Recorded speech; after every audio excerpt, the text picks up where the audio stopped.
Bom dia, meus irmãos. Antes da gente começar a mensagem, só lembrar que os adolescentes, eles estão em gincana.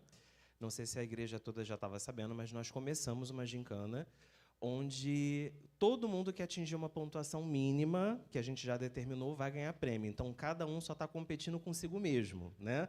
Então, tudo que eles vão fazendo de atividades, presença, né, trazer um amigo, enfim, são várias atividades, eles vão juntando pontos, e aí eles, a cada ponto, cada patamar que eles vão alcançando, eles desbloqueiam um novo presente para eles, né?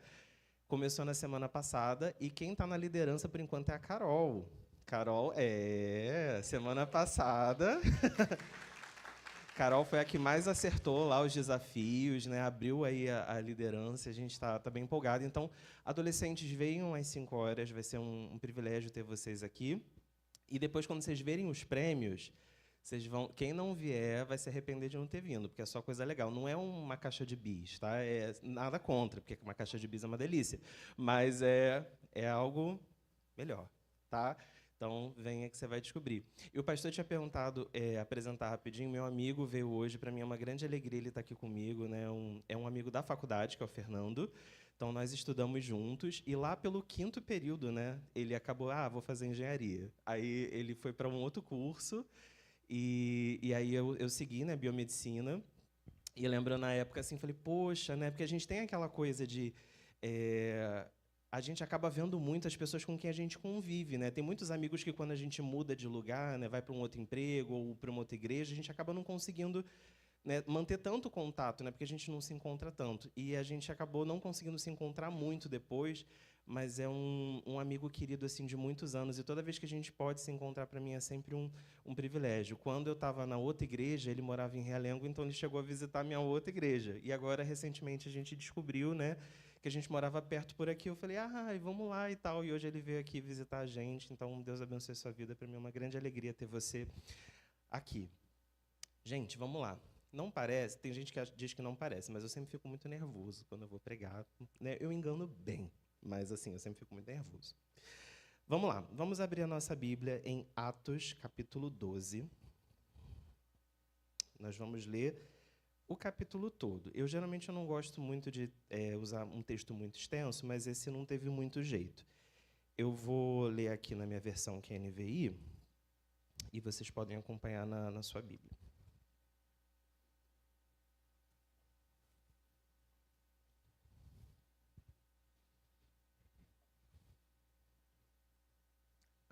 E como é que faz isso aqui? Peraí.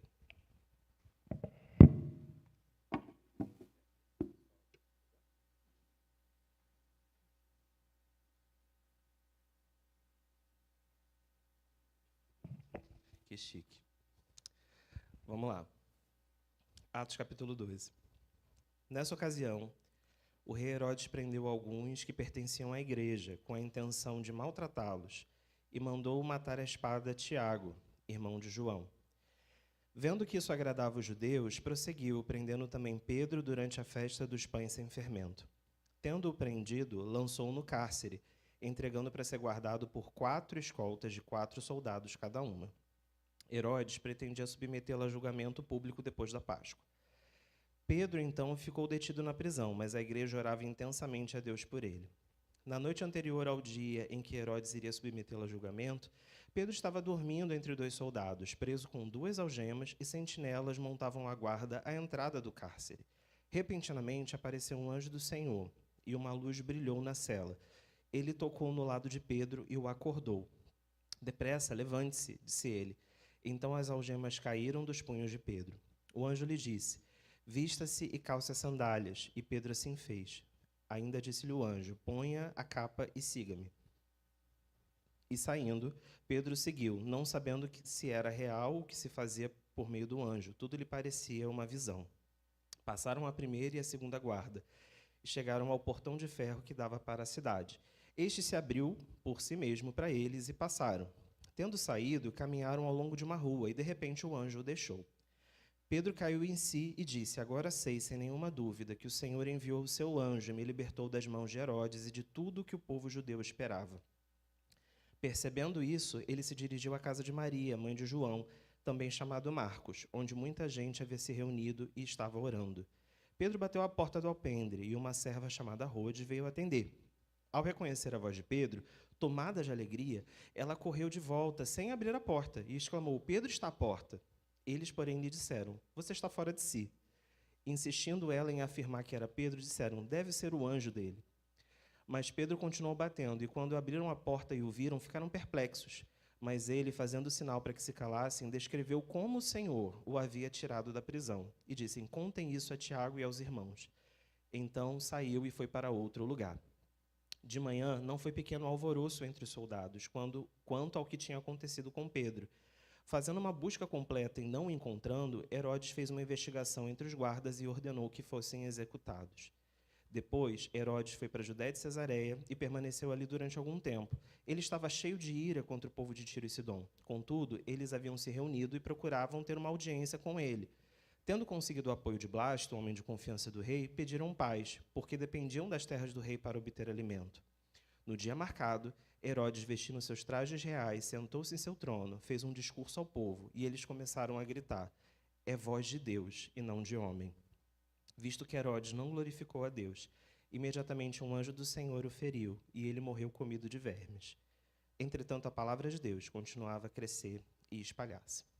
Senhor, essa é a tua palavra, que o Senhor possa nos direcionar nessa manhã, para que nós possamos entender o que o Senhor deseja falar conosco. Apesar das minhas limitações, Senhor, que não são poucas, não são pequenas, que o Senhor possa abençoar a tua igreja nessa manhã, falando o que nós precisamos ouvir. É o que nós pedimos e te agradecemos, em nome de Jesus. Amém. Deixa a sua Bíblia aberta nesse texto, a gente vai voltar nele em alguns momentos. Talvez você pense assim: nossa, mas que texto estranho para a gente conversar numa manhã. Muita coisa acontecendo, gente presa, gente solta, rei comido de verme. O que Deus quer falar com a gente nesse texto, nessa manhã? Esse texto, meus irmãos, ele está situado num contexto de perseguição. A perseguição aos cristãos, ela continua acontecendo hoje. Na Nigéria, constantemente, cristãos estão sendo massacrados. Houve mais de 300 mortos em um só ataque numa aldeia recentemente. No México, por conta do assassinato do líder do cartel mais importante no México, todos os comércios, inclusive as igrejas, que não são comércios, mas as igrejas, foram fechadas. Qualquer igreja que abrir para fazer culto durante esse período que eles mandam não abrir, ela é metralhada, tacam fogo, e os cristãos não estão podendo se reunir numa situação muito parecida com o que aconteceu na pandemia, né? Então, da gente não poder abrir as portas e receber as pessoas.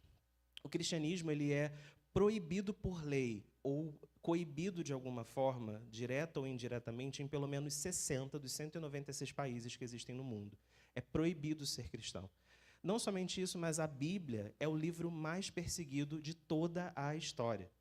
A Bíblia, durante o período do Império Romano, quem tivesse uma cópia de qualquer manuscrito da Bíblia dentro de casa, esse manuscrito era destruído e essa pessoa era presa e sofria as punições por ter desobedecido. O Wendell Tyndale foi uma pessoa também que, ali no período da Idade Média, ele foi executado pela Inquisição por ele ter traduzido a Bíblia para o inglês.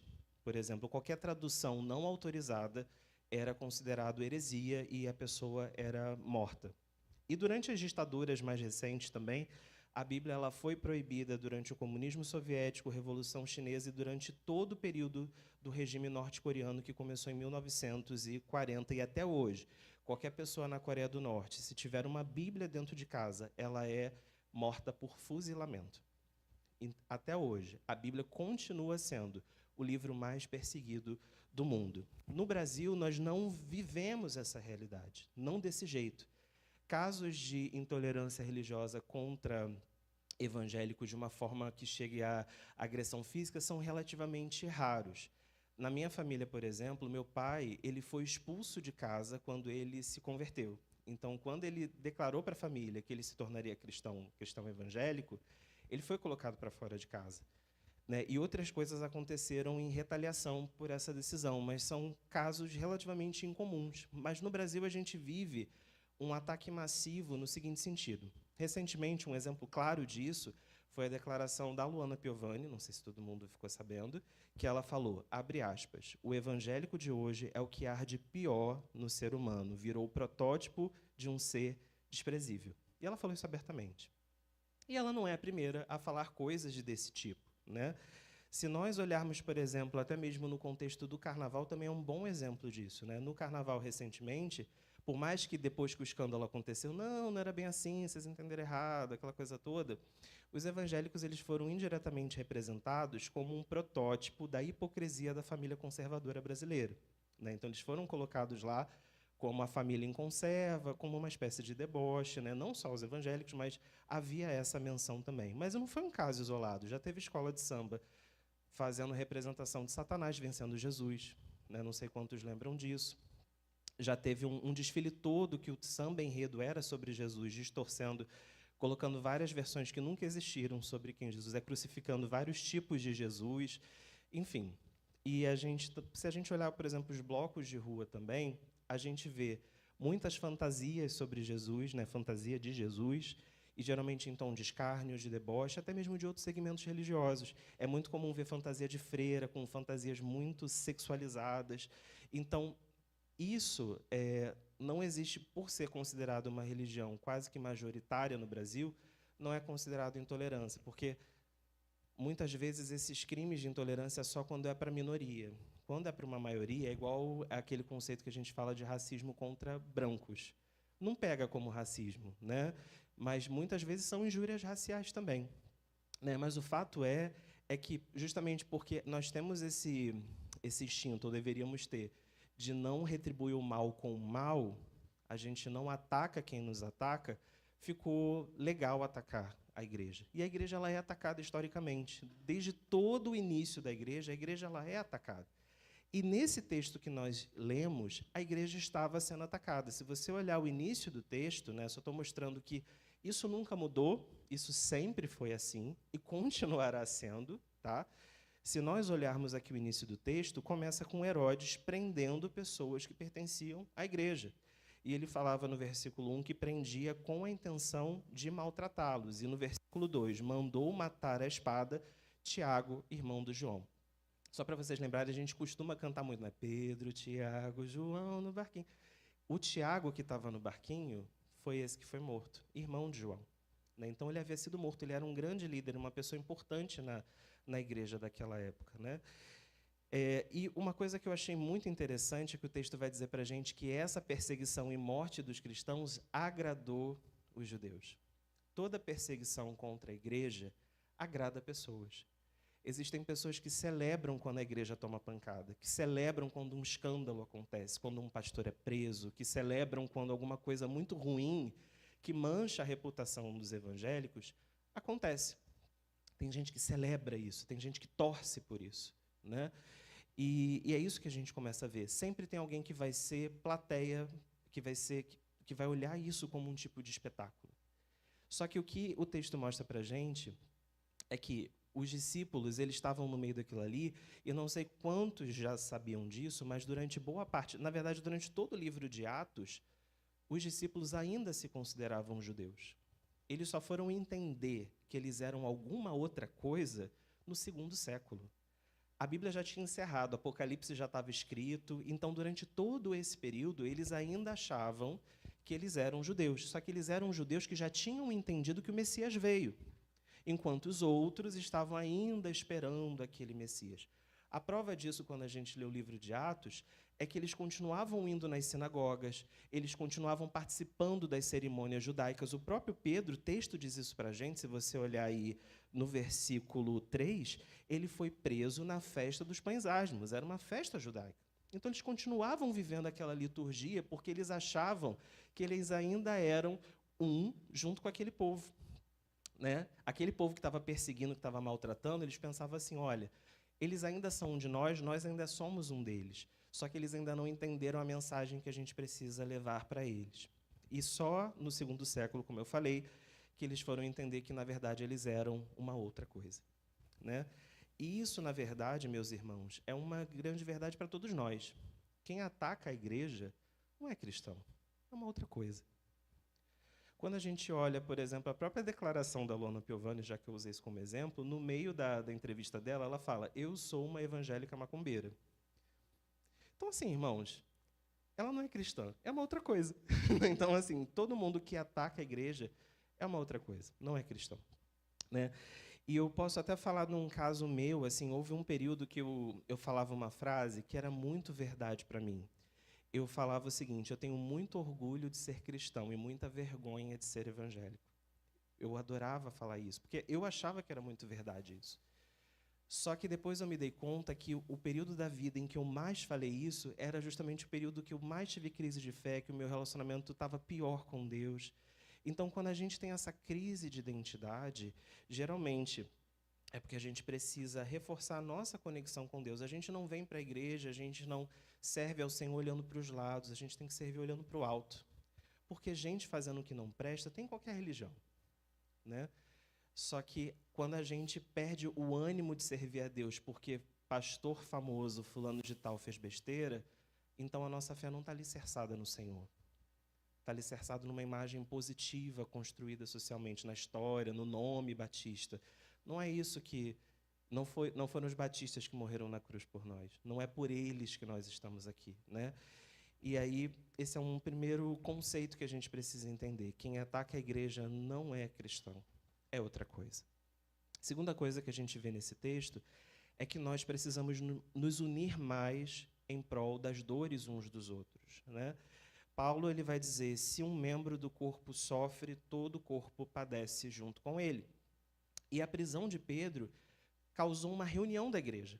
A igreja se reuniu para orar intensamente. O texto, eu gosto dessa palavra que eles não falaram só que a igreja orava por Pedro. A igreja orava intensamente. E eu achei isso muito interessante. E a grande questão é: por quanto tempo a igreja orou? Às vezes, quando a gente lê esse texto, a gente pode, sem querer, confundir com Atos capítulo 5, algumas páginas antes, porque essa já é a segunda prisão de Pedro. Não é a primeira, é a segunda. E na primeira prisão, que foi em Atos capítulo 5, passa uma sensação de que Pedro foi solto em 24 horas, porque dá aquela ideia de que no dia seguinte ele já estava no templo, pregando Jesus tudo de novo, aquela coisa toda. Só que aqui não foi isso que aconteceu, não. Se você olhar o texto novamente, ele vai falar, por exemplo, no versículo... Deixa eu ver aqui. No versículo 4, ele vai falar que Herodes pretendia julgá-lo depois da Páscoa. Ou seja, era uma data mais para frente. Não era no ano que vem. Era no mesmo ano, mas alguns dias mais para frente. E quando que Pedro foi solto? Na noite anterior, versículo 6. Na noite anterior ao dia em que Herodes iria julgá-lo. Ou seja, Pedro ele ficou alguns dias na prisão. A gente não sabe exatamente em que momento, né? Foi depois da festa dos pães asmos e antes da Páscoa. Mas ele ficou alguns dias ali preso. Então, na primeira prisão, ele foi solto em 24 horas. Deus agindo, a gente orando, em menos de 24 horas, Deus respondeu. Olha que maravilha, é muito bom quando Deus responde em 24 horas úteis, né? A gente fica super feliz. Mas a igreja estava orando e Pedro não estava sendo solto. Passou a segunda, terça, quarta, quinta, e não estava acontecendo, né? E a grande questão é: por quanto tempo a gente aguenta orar por alguém que não seja a gente mesmo?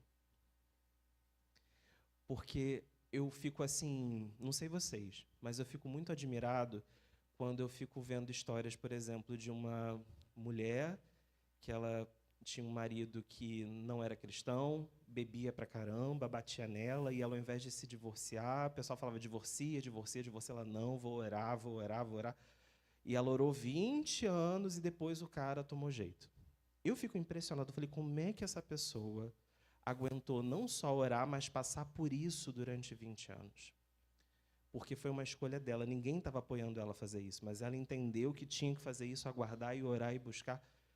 Eu fico vendo pessoas assim que, às vezes, estão num vício, sabe, em drogas, pessoas que estão indo para o caminho da criminalidade e a família orando, orando, orando, orando. E os anos vão se passando. Pessoas que eram tão ativas na casa de Deus e, por uma decepção, se afastaram e começaram a fazer as coisas mais loucas da vida. E as pessoas que amam, né, tristes em ver a pessoa seguindo aquele caminho, orando, orando, orando. Quanto tempo a gente consegue orar por alguém? Por uma pessoa que está acamada, desenganada. O pastor falou hoje, né, de milagres, e nós temos milagres para contar, a gente precisa contar cada vez mais, né? A gente sente falta disso, porque Deus continua agindo, né? Quanto a gente consegue acreditar e buscar e orar por uma coisa que não está acontecendo? Principalmente quando não é um pedido nosso, né? É por alguém. E sabe, meus irmãos, na nossa caminhada com Deus, algumas coisas são um pouco difíceis, né? Tem gente que tem dificuldade, por exemplo, de ler a Bíblia. Tem gente que abre. Lógico, tem textos que são mais difíceis do que outros. A gente brinca até lá nos adolescentes que se você vai começar a ler a Bíblia e você abre em Levíticos, você desiste, né? Pega o cordeiro, bota o alecrim, bota assado, 12 porções, serve para a família, né? Uma receita quase da Ana Maria Braga, né? Então, é difícil mesmo. Mas eu, por exemplo, eu amo ler a Bíblia. Eu amo. Acho que quando eu fui para o seminário é por causa desse amor e porque eu entendi que Deus também tinha algo para mim, né? Um ministério para mim. Mas, por exemplo, tem gente que não consegue ler a Bíblia, ler 2 versículos, Senhor, tá bom, né? Ou nem lê, a Bíblia fica lá pegando poeira. Mas tem pessoas que têm uma facilidade de ter uma vida de oração. Tanto que essas pessoas viram os irmãos e irmãs de oração da igreja. E tem pessoas que simplesmente não conseguem. Eu sou uma dessas pessoas, eu tenho muita dificuldade. Lógico, eu oro, mas ter uma vida de oração é diferente. E ter uma vida de oração sempre foi muito difícil para mim, né? E aí, quando a gente tem, por exemplo, estava passando ali a agenda da semana, eu pensando, estou trabalhando, não podia estar em dia nenhum, né? Mas uma coisa que eu lembrei é que teve uma vigília só, que caiu num dia que eu estava de folga. Só que, meus irmãos, nesse dia da vigília, que eu quase vim, eu estava tão esgotado, eu estava tão cansado. Eu trabalho um pouquinho mais de 60 horas por semana, né? Tenho 2 empregos, um de 40 horas, um de 25, mais ou menos. E aí, quando chegou no sábado, eu acho que era sábado, não lembro direito, sexta ou sábado, eu não estava me aguentando em pé. E aí, pensando, não, eu quero ir na vigília. Mas aí eu pensei, poxa, sabe aquela coisa que vem a voz no cantinho do ouvido? Você trabalhou 60 horas. Né? O pessoal está discutindo o fim da escala 6x1. Eu faço 6x1 como plantonista, que é pior ainda, né? Plantões de 14 horas cada um. E aí fala, poxa, você está cansado. Às vezes, no dia que você vai ficar em casa, é para montar coisa para a própria igreja. Tem que montar aula de EBD, montar atividade para os adolescentes. Às vezes, você não vai porque você está fazendo coisa para a própria igreja. Né? Talvez você pense assim, poxa, eu tenho um filho pequeno, não sei o quê. E, às vezes, meus irmãos, nós temos motivos muito legítimos. Mas a grande questão é, e se fosse o nosso filho, o nosso pai, o nosso parente que estivesse entre a vida e a morte, você iria para a vigília de oração? Talvez iria. Então será, e eu falo por mim, tá, meus irmãos, essa mensagem antes de tudo para mim. Será que a gente não pode, ou será que, como a dor é de outra pessoa, o esforço não vale a pena? Sabe? Eu fiquei pensando muito isso sobre a minha vida. E a gente precisa olhar e pedir a Deus para sondar o nosso coração e revelar o nosso individualismo, o nosso egoísmo, porque a gente tem falado sobre unidade aqui na igreja, sobre união, e quando a gente vai para o campo da oração, às vezes o nosso egoísmo aparece mais. E talvez é um momento, né, da gente refletir sobre a nossa vida. As nossas orações, de uma forma geral, são egoístas. São orações que a gente pede em nome de Jesus, amém. Não é isso? Ou seja, a gente tem uma tendência a olhar o nosso próprio lado, né? A olhar o nosso próprio umbigo. Mas o texto está dizendo que a igreja orava intensamente junto. Tá? Eu sei que a gente ora, nós oramos, mas talvez a gente não está orando junto e nem intensamente. Você consegue imaginar o que vai acontecer com esse lugar quando todos nós passarmos a orarmos juntos e intensamente pelo mesmo propósito? Eu não consigo imaginar o que Deus é capaz de fazer. E a gente precisa buscar esse caminho, né? Mas não somente orar, meus irmãos, nós precisamos, em terceiro lugar, crer no poder da oração. Porque às vezes a gente ora, mas no fundo não está acreditando que Deus vai fazer. Né? Eu tenho um pouco esse problema também. Toda vez que eu prego, eu me detono aqui um pouquinho, né? Começo a falar os meus defeitos, aquela coisa toda, né? E eu queria que você olhasse o seguinte, em Atos 5, como eu falei, Pedro ele já tinha sido preso e libertado em até 24 horas.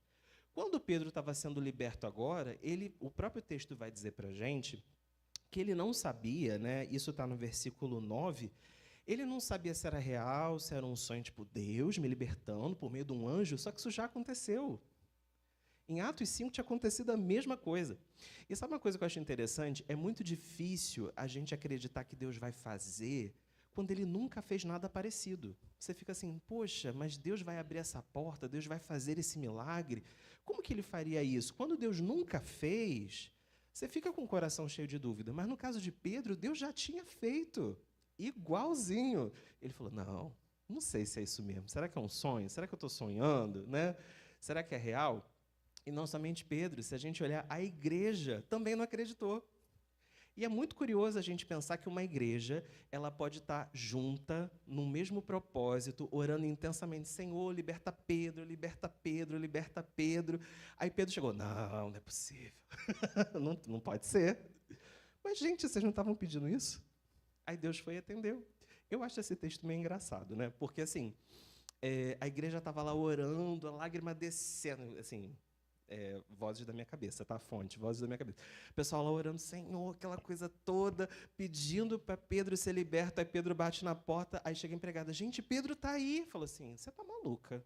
Porque eles falaram isso. Se você olhar o texto, eles começaram a se apoiar em teorias até mais absurdas. Eles preferiram acreditar no absurdo do que Deus tinha respondido à oração deles. Assim que Rode voltou, no versículo 15, olha a tua Bíblia, Atos 12, versículo 15, ela veio trazer a notícia. Rode ficou tão perplexa que ela deixou Pedro do lado de fora. Pedro estava sendo perseguido, ele podia ser capturado de novo, ele estava na rua, falou, deixa eu entrar, meu Deus, é Pedro. E bateu a porta, deixou o cara do lado de fora, e ele batendo lá. E ela, sem acreditar, Pedro não acreditou, Rode, que foi a primeira que viu, não acreditou. Ela chegou para as pessoas e falaram, Pedro está aí, Deus atendeu a nossa oração. E no versículo 15, a igreja fala, você está fora de si ou você está louca. Depende da sua versão, não sei como é que está a sua versão aí. A teoria que eles pensaram é, Rode endoidou. A primeira possibilidade não é que Deus respondeu a nossa oração, essa mulher ficou maluca. Então, foi a primeira coisa que eles pensaram. Segunda coisa que eles pensaram, e aí eu achei mais impressionante, não é Pedro, é o anjo de Pedro. Aqui vai um pequeno parênteses. O que é o anjo de Pedro? Havia uma crença judaica de que todo mundo tinha um anjo guardião, muito parecido com o que a Igreja Católica tem do anjo da guarda, né? Então, cada um tem um anjo protetor. E quando essa pessoa morria, o anjo protetor, não sei se porque ele ficava com vergonha de não ter conseguido proteger, né, sei lá o que acontecia, ele ia fazer uma visita para as pessoas amadas, fazia uma aparição e depois sumia. Aí o pessoal pensou o seguinte, é o anjo de Pedro e ele veio avisar que Pedro morreu. Olha que teoria, gente. A igreja estava orando, clamando a Deus para que Deus libertasse, era uma coisa que Deus já tinha feito, ele poderia muito bem fazer de novo. E quando Pedro aparece, eles falam, Rode está maluca, ou então é o anjo da guarda de Pedro que veio avisar que ele morreu. E Rode confundiu os dois. A igreja estava muito mais preparada para aceitar que Pedro tinha morrido ou que Rode perdeu suas faculdades mentais do que acreditar que a oração deles tinha sido respondida. Vamos julgar essas pessoas? Não. Porque a gente faz igualzinho. Ou não. Quantas vezes, né, meus irmãos, a gente ora e quanto mais grave é o quadro, quanto mais pesada é a situação, como que a nossa oração já é? Senhor, prepara a família. A pessoa está viva ainda, mas a gente não começa a orar assim? Senhor, prepara a família. Senhor, abre uma nova porta. Prepara o caminho para a gente chegar lá, sabe? Consola nosso coração. A desgraça nem aconteceu, gente. E Deus tem poder para reverter todas as coisas, mas a gente já entrega os pontos muito antes. A nossa oração já denuncia que a gente não acredita que Deus pode fazer. É triste isso, né? E eu estou me colocando nisso também, tá? Mas é ou não é verdade? E essa igreja, ela estava um pouquinho melhor do que a gente, porque eles oravam com fé, Senhor, não sei o quê, mas aí quando a resposta veio, não, não é possível. E a gente precisa não só orar junto, mas crer no poder da oração. Né? Meus irmãos, eu tenho muito esse problema. Eu tenho muito aquela coisa do o não a gente já tem, vamos atrás da humilhação. Né? Então, eu tenho muito isso para mim. Então, o que eu faço? Eu preciso muito de alguma coisa, ou eu quero muito, eu tenho um sonho, né? Igual aconteceu agora nesse concurso. Irmãos, eu já tinha feito concursos antes. Num primeiro eu não cheguei nem perto de passar, no segundo eu fiquei em terceiro lugar e era uma vaga só. E aí toda vez assim, eu ficava pensando assim, poxa, estou chegando mais perto, mas ao mesmo tempo eu ficava pensando assim, tem sempre alguém que tem um Nobel, que tem alguma coisa assim que passa na frente, tem sempre alguém muito incrível, né? E aí eu nunca consigo chegar lá e tal. E eu começava, Senhor, se eu passar, eu vou ter mais tempo de trabalhar na tua casa, poxa, vai ser meu sonho, vou poder ser uma bênção na universidade, aquela coisa toda, né? Vou poder dar maior dignidade para minha família, vou poder investir mais nas coisas. E aí eu orando, porque na minha cabeça aquilo fazia muito sentido, né? Além de ser o meu sonho de vida, eu estou dando várias pancadas aqui no microfone sem querer. Além de ser o meu sonho de vida, ele ia me permitir ter um emprego só, né? E poder separar mais tempo para as coisas de Deus, né? E tal. E aí eu orando, orando, orando, tudo levava a crer que não ia acontecer. Não sei se seria muito legal falar isso gravando, mas assim, a presidente da banca, ela era do mesmo laboratório de 3 candidatos, sabe? Ela tinha publicação com uma outra pessoa. Teoricamente, ela nem poderia estar presidindo a banca.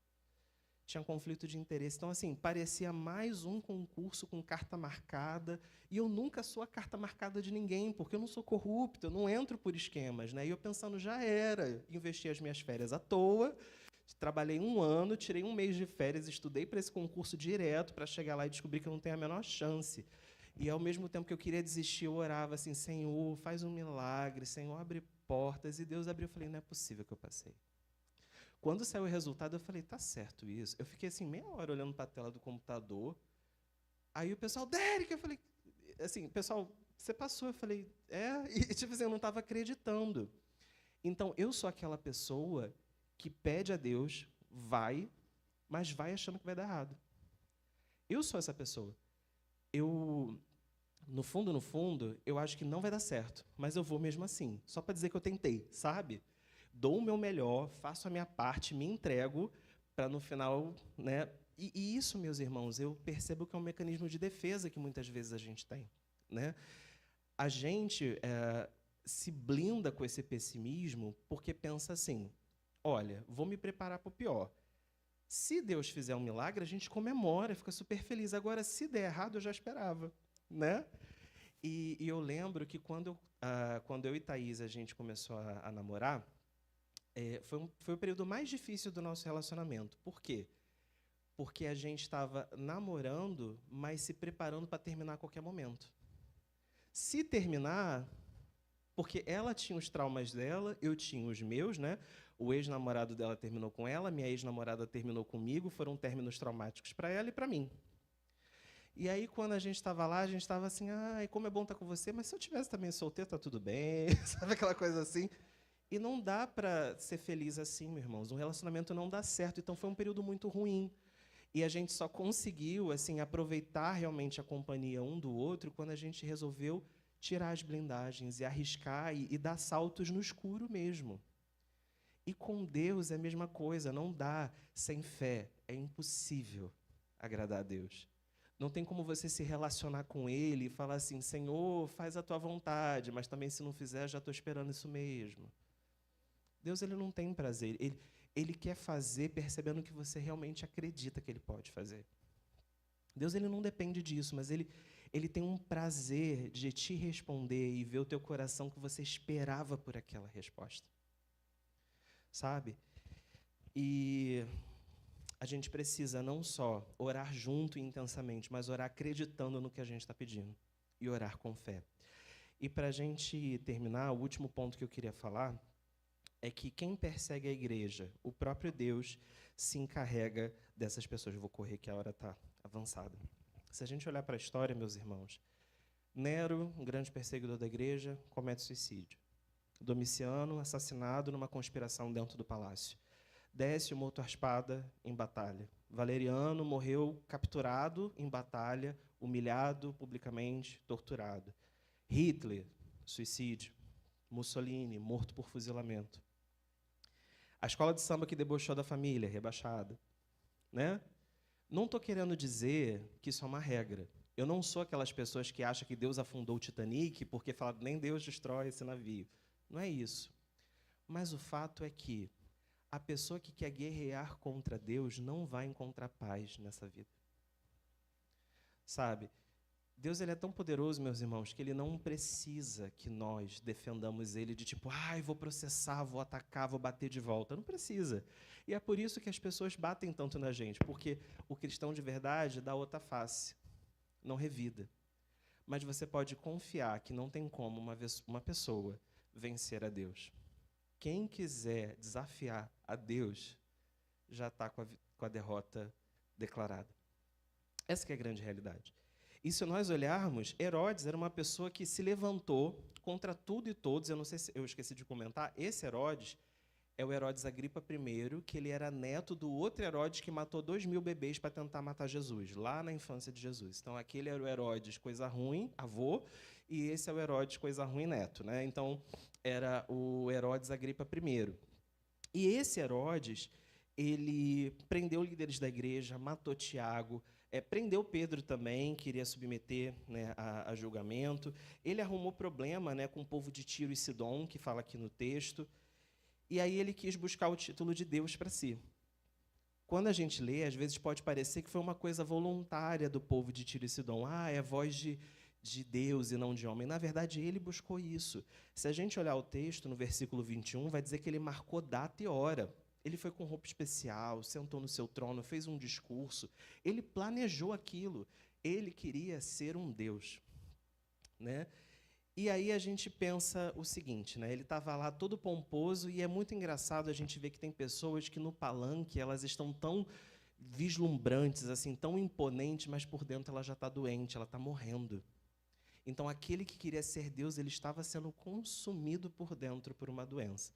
Eu sou da área da saúde, então eu adoro investigar a doença de personagem bíblico, que é uma investigação que não vai chegar em lugar nenhum, porque não tem como a gente saber, mas eu adoro ficar estudando essas coisas. Né? E eu descobri que existe um congresso de médicos que debatem doença de personagens históricos, ou seja, gente que não tem o que fazer, né? Porque um debate que não vai ter como você chegar na resposta, né? Mas eu achei muito interessante que é uma galera assim que acha uma janela e quer debater essas coisas, e eu estava dando uma olhada sobre o debate em torno de Herodes. O que era esse ser comido de bicho, que foi o castigo que Deus deu a ele? Essa história, essa narrativa, não está só na Bíblia. Existem historiadores, como Flávio Josefo, que é um super conhecido, né, historiador judeu, e outros textos que vão narrar a morte de Herodes Agripa. E os detalhes que eles vão dando, né, e principalmente o livro Antiguidades, de Flávio Josefo, dá muitos detalhes sobre isso, tudo leva a crer que pode ter sido, opção 1, uma apendicite. Não havia antibiótico naquela época, não tinha tratamento para nada, né? Então, ele teve uma dor aguda abdominal que foi crescendo, crescendo, crescendo, até que ele morreu, né, com febre alta, ou seja, poderia ser um apêndice que rompeu, uma infecção generalizada que deu febre, e ele acabou morrendo dessa infecção generalizada 5 dias depois do primeiro quadro de dor. Pode ter sido. Segunda opção, por conta da vida sexual desregrada e de uma série de outras coisas, ele pode ter tido uma ferida genital que gerou uma gangrena, que foi o que aconteceu com o pai dele também. Né? E essa ferida, que fica aberta, fedorenta, cheia de pus, pode ter atraído mosca, e essas moscas colocado larva e der o quadro de miíase, que é quando a carne da pessoa é comida por larva de mosca. Quem já viu foto disso é meio tenebroso. Se você nunca viu, não jogue no Google para procurar, que você pode não dormir de noite, que é muito feio. E aí ele literalmente foi comido de verme. Né? As larvinhas foram comendo. Que elas vão invadindo, né, e comendo o tecido para dentro. Uma terceira possibilidade é que ele tivesse uma parasitose intestinal, né, e aí explicaria a dor abdominal, a febre, aquela coisa toda. E, em certos momentos, quando o parasita fica sem alimento, quando, por exemplo, tem muita lombriga, um exemplo, né, tem muita lombriga, ela entope o intestino, quem está depois do entupimento não recebe mais nutrientes. Então, esses vermes começam a ficar com fome. Se ali não tem o que comer, eles furam a parede do intestino e começam a procurar comida em outro lugar. Não sei quem já ouviu falar sobre isso, mas, às vezes, com ascaris, né, com a lombriga, gente, aula de parasito, do nada. Mas a pessoa que ela tem ascaris num quadro assim sem controle, ela pode chegar a sair parasita pelo olho, pelo ouvido, pelo nariz, porque o parasita sai do intestino e começa a caçar alimento onde ele pode achar. Né? Então, são as 3 possibilidades do que pode ter matado, né, né, as três assim mais populares, né, do que pode ter matado Herodes, o cara que se achava Deus. Teve uma morte humilhante, dolorosa, né? E o que é se achar Deus, irmãos? Se achar Deus é porque vamos pensar quem Deus é e por que uma pessoa quer se achar isso, né? Deus, ele é o mais importante de todos. Ele só faz o que ele deseja. Sua vontade é melhor, perfeita e tem que se cumprir de qualquer jeito. Quem não obedece às suas ordens recebe castigo. Ele deve receber todos os elogios, gratidão, louvores. Tem gente que quer se colocar nesse lugar. Tem gente que quer ser Deus. Tem gente que quer ser Deus da própria vida. Mas todo aquele que quiser ser Deus vai ser abatido. Só existe um Deus. Queria chamar o ministério de louvor para vir aqui à frente. Caminhando para a conclusão, meus irmãos, ser igreja não é fácil. Em alguns momentos é até desanimador. As pessoas de fora, elas vão constantemente tacar os nossos erros na nossa cara. Mas é isso que elas são, pessoas de fora. Quem é chamado de acusador é Satanás, não é Jesus. Jesus, ao contrário, ele disse: eu edificarei a minha igreja, e as portas do inferno não prevalecerão contra ela. Jesus quem edificou isso aqui. Jesus não edifica coisa inútil. Jesus não tem projeto fracassado. O nosso lugar é aqui, em comunhão. Por mais que às vezes a gente olhe e perceba que tem muita coisa que precisa de conserto, tem muita coisa que precisa de ajuste, mas isso que nós vivemos aqui, apesar de todas as limitações, apesar de todas as imperfeições, é algo que nasceu no coração de Deus e é algo que faz sentido. Aqui, meus irmãos, é onde o calmo e o estressado trabalham juntos no mesmo projeto. É onde o doutor e o semi-analfabeto têm a mesma aula de EBD e ensinam coisas um para o outro. É onde o extrovertido e o tímido oram um pelo outro. Tinha de tudo para dar errado, mas não deu. Esse é o lugar que Deus reservou para nós, um lugar feito de gente imperfeita, gente que erra, gente que cai, mas que se arrepende, levanta e tenta de novo. Eu com certeza vou decepcionar talvez muitos de vocês em muitos momentos da nossa caminhada juntos. E assim como talvez pessoas num dia ruim podem ter dado uma palavra atravessada para mim, me tratado mal, ou feito alguma coisa que eu não gostei. Mas esse é o nosso lugar, a gente precisa se perdoar, a gente precisa crescer juntos. Quando nós, pessoas pecadoras e limitadas, nos juntamos, dobramos os nossos joelhos e clamamos a Deus com fé, acreditando que Ele pode fazer, Deus pode operar milagres nesse lugar.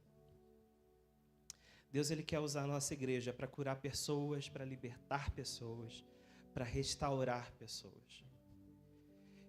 Ele poderia muito bem ouvir só a oração do pastor Selmi, lá no gabinete dele. Deus ouve orações individuais. Tenho certeza que o pastor ora por essa igreja. Mas por esse texto e por tantos outros, eu entendo que Deus, Ele quer ouvir a nossa oração juntos, intensamente. É difícil para mim também. Mas a gente precisa se forçar para isso, porque no começo vai ser uma coisa por disciplina e depois a gente vai ter prazer em estar junto. É tempo da gente parar de passar os pedidos para as irmãs de oração e passar a orar com as irmãs de oração e nos tornarmos irmãos de oração também. Que nessa manhã o nosso pedido ao Senhor seja para Deus tirar o nosso egoísmo, tirar o nosso individualismo, porque a igreja que ora junto, ela vive milagres, e eu quero viver milagres. Vamos orar? Deus amado, Pai querido, obrigado por essa manhã, obrigado por falar ao nosso coração, que essa palavra possa encontrar um lugar em cada coração e que o Teu Espírito Santo possa traduzir para cada um aquilo que eu não pude transmitir.